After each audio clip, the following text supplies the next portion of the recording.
Welcome to our channel where history comes alive through documentary storytelling. In this video we journey through the fascinating story of Italy, from the glory of ancient Rome through the brilliance of the Renaissance to the shaping of the modern nation. If you enjoy historical documentaries that uncover the past in detail, don't forget to subscribe and give this video a like. Your support helps us bring more history to life. In the heart of the Mediterranean, more than 2,000 years ago, a small settlement on the banks of the Tiber River began a journey that would change the course of human civilization. That settlement was Rome. From a cluster of huts on 7 hills, it grew into the epicenter of one of the greatest empires the world has ever known. To understand Italy's history, one must first enter the monumental story of ancient Rome, its rise to power, its complex society, and the daily lives of its citizens. Rome's rise was neither sudden nor accidental. According to legend, the city was founded in 753 BCE by Romulus, who after slaying his brother Remus, established himself as the first ruler. While myth blends with history, archaeology confirms that the early Romans were a people of resilience and pragmatism, absorbing influences from their neighbours, the Etruscans to the north and the Greeks to the south. By the 6th century BCE, Rome had transformed into a small but ambitious city-state. The overthrow of its monarchy in 509 BCE marked the birth of the Roman Republic, a system that combined elements of democracy, aristocracy, and oligarchy. The Republic expanded relentlessly, conquering the Italian peninsula through a mix of military power, diplomacy, and infrastructure.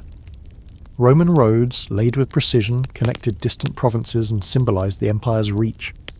The phrase "all roads lead to Rome" was not just metaphorical, it was literal.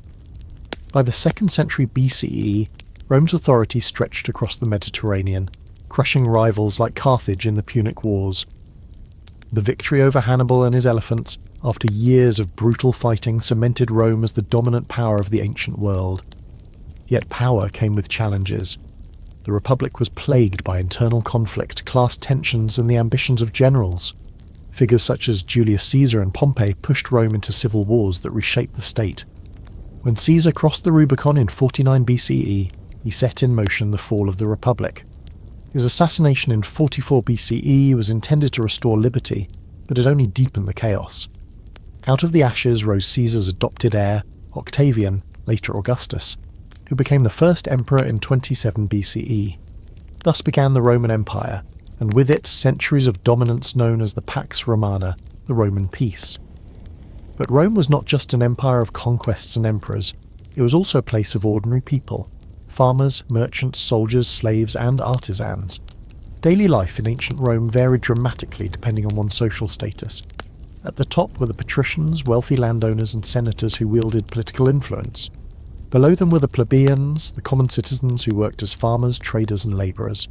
Slaves, often captured in wars, formed the lowest stratum, yet they were essential to the Roman economy. Freed slaves could rise to positions of wealth and influence, showing Rome's paradox of both rigid hierarchy and surprising mobility.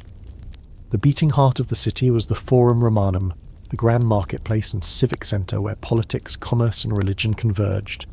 Senators debated laws, merchants sold exotic goods from faraway provinces, and priests conducted rituals to honour the gods. Rome's religion was deeply entwined with its governance. Omens and auguries often influenced political decisions. The pantheon of gods, Jupiter, Mars, Venus and many others, was invoked for protection and prosperity. Later, the introduction of Christianity would challenge these ancient traditions, ultimately reshaping the spiritual landscape of the empire. Roman engineering and architecture left an enduring legacy. The aqueducts, carrying fresh water over vast distances, were marvels of precision. Public baths supplied by these aqueducts were central to social life, where citizens of all classes gathered to relax, exercise and converse. The Colosseum, completed in 80 CE under Emperor Titus, could seat 50,000 spectators. Here, gladiators fought for glory, wild animals were unleashed in spectacles, and naval battles were even staged by flooding the arena. These events, though brutal, were seen as symbols of Rome's power and the emperor's generosity to the people. Housing in Rome reflected the vast inequality of society. The elite lived in spacious domus with elaborate mosaics and courtyards, while the poor crowded into insulae, multi-story apartment blocks often vulnerable to fire and collapse. Despite the hardships, urban life offered opportunities. Street food vendors sold bread, olives and wine. Markets bustled with activity from the clang of blacksmiths to the chatter of traders. Latin, the language of the Romans, became the lingua franca of the empire, influencing countless tongues across Europe. Education was valued, especially for the upper classes. Boys were taught rhetoric, philosophy and law, preparing them for careers in politics or administration. Girls, though often excluded from formal education, could gain knowledge at home, and some rose to prominence in literature and politics. The Roman legal system, with principles such as innocent until proven guilty, laid the groundwork for modern justice. The military was the backbone of Rome's expansion. Legionaries, disciplined and highly trained, marched under the eagle standard across continents. Their success was not merely due to brute force, but also to strategy, organisation, and engineering. Military camps often grew into permanent towns, spreading Roman culture to the edges of the empire, from Britain to Mesopotamia. Roads, fortresses, and Latin inscriptions followed the legions, creating a web of Romanization that unified diverse peoples under one imperial umbrella. Yet beneath the grandeur, Rome was not immune to crisis. Fires ravaged the city, plague struck its crowded streets, and political intrigues claimed countless lives. Emperors ranged from wise statesmen like Marcus Aurelius to tyrants such as Nero, whose excesses became legendary. Still, Rome endured, adapting through centuries of triumph and turmoil. By the 2nd century CE, the Roman Empire had reached its zenith, stretching from the Atlantic Ocean to the Euphrates River. It was a world connected by commerce, law, and a shared identity as citizens of Rome.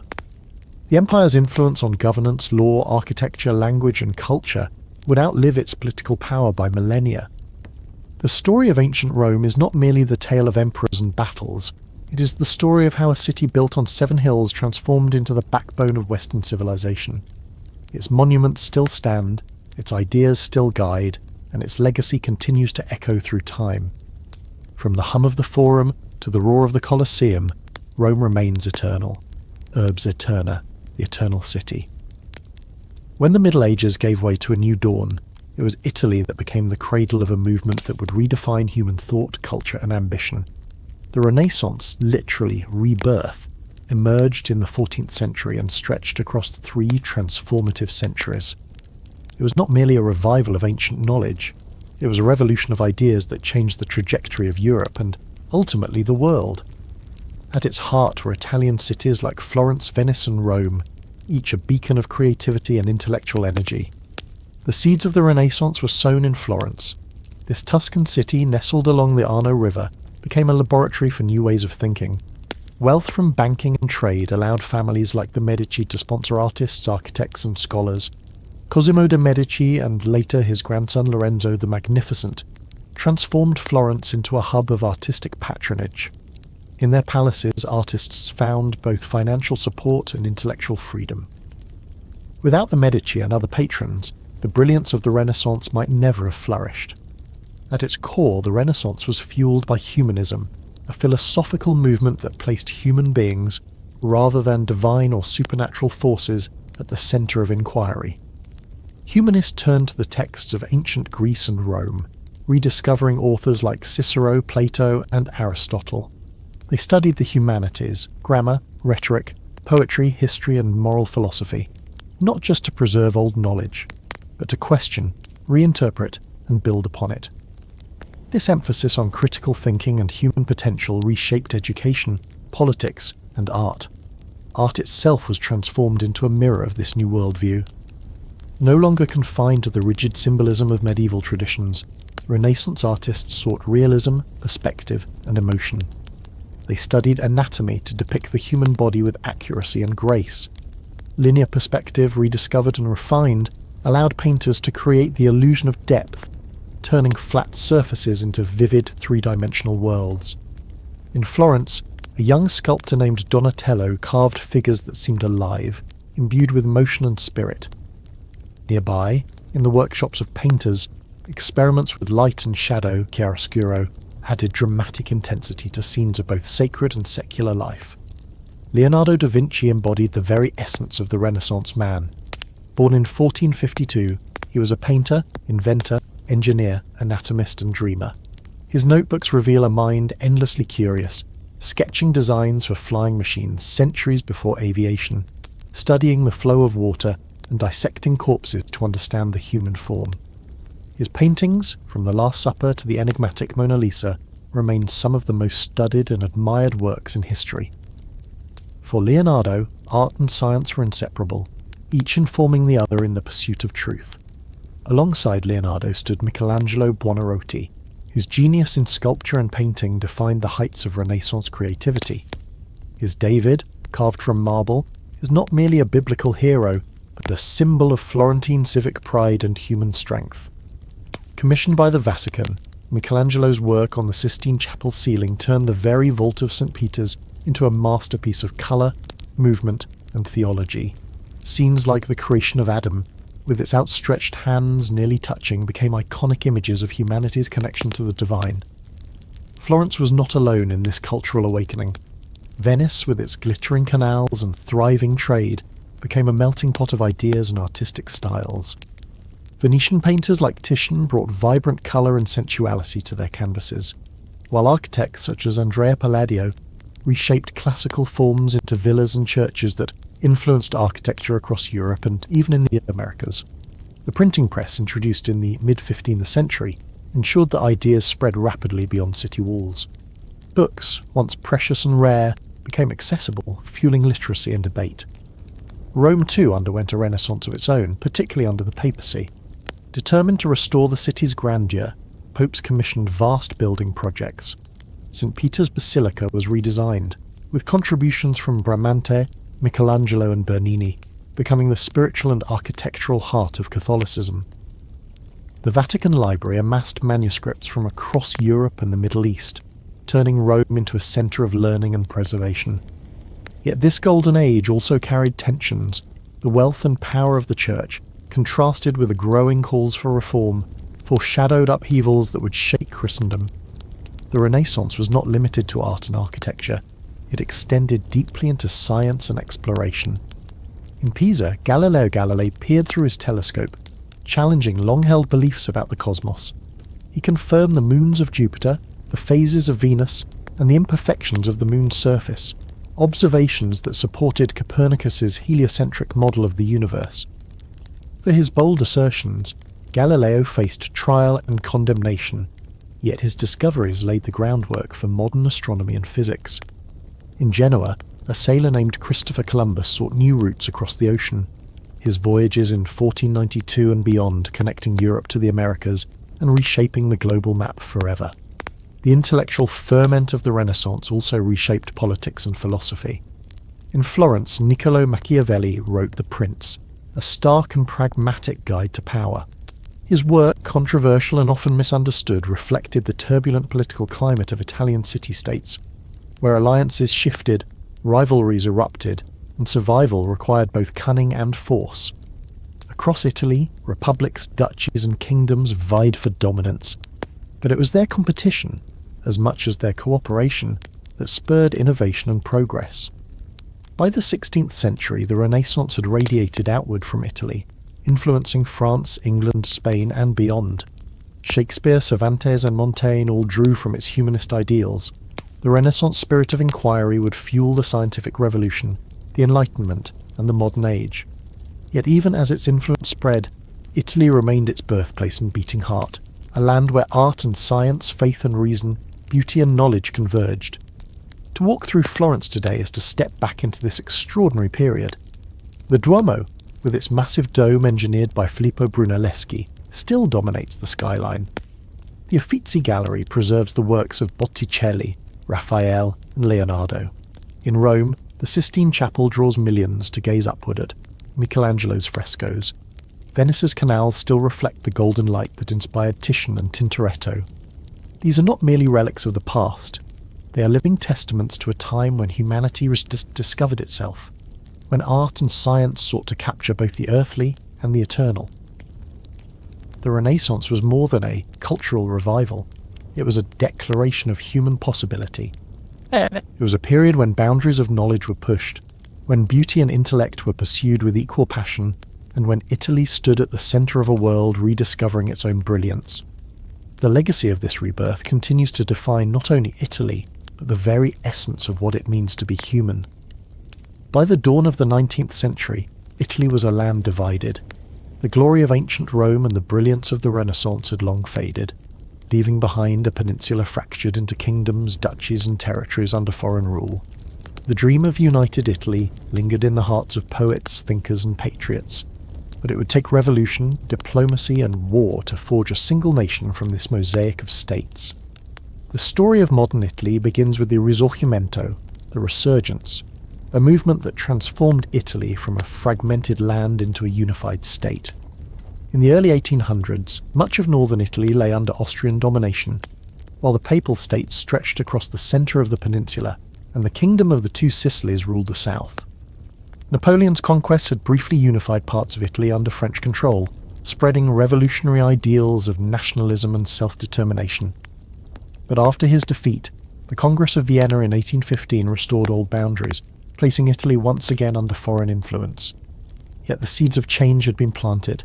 Secret societies like the Carbonari plotted insurrections, and intellectuals such as Giuseppe Mazzini began to articulate visions of a free, united Italy. The Risorgimento gained momentum in the mid-19th century through the efforts of remarkable leaders. Mazzini, with his passionate writings, inspired young Italians to dream of nationhood. Count Camillo di Cavour, the pragmatic Prime Minister of Piedmont, Sardinia, worked tirelessly to strengthen his kingdom and gain foreign allies. Giuseppe Garibaldi, the soldier of fortune, became the symbol of action, leading his legendary red shirts in daring campaigns across Sicily and southern Italy.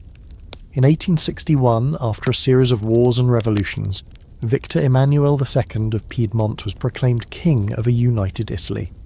The long-sought dream had become reality, though full unification was not complete until 1870, when Rome was captured and declared the capital. The challenges of unity were immense. Regional differences, economic disparities and political instability plagued the young nation. The industrial north surged ahead, while the agrarian south lagged behind, creating tensions that still resonate today. Millions of Italians seeking opportunity emigrated to the Americas and beyond.